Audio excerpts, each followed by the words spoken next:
Opening statements. Milord, আসামি mobile দেখা ছাড়া কিছুই খেতে চায় না, সারাক্ষণ কার্টুন দেখে এবং গেমস খেলে।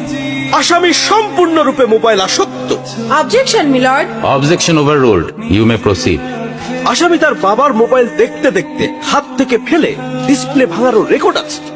মহামান্য আদালতের কাছে আসামির সর্বোচ্চ শাস্তি আজীবন মোবাইল নিষিদ্ধ করা জোর দাবি জানাচ্ছে।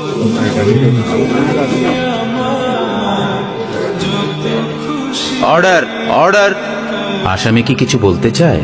হ্যাঁ, আমি ভুল করেছি, আমি অপরাধী। আমি মোবাইল ছাড়া খেতে চাইনি, কিন্তু খেতে চাইনি বলে কেউ গল্প করে আদব করে খাওয়াইনি তো। আমাকে মোবাইল দিয়ে ভুলিয়েছে, আমিও ভুলেছি। এখন মোবাইল ছাড়া খেতে ইচ্ছে করে না। কিন্তু তুমি তো মোবাইলে গেমও খেলো। আমার তো খেলতে ইচ্ছে করে, কেউ তো আমার সাথে খেলে না, খেলতে নিয়েও যায় না। এখন আমি কি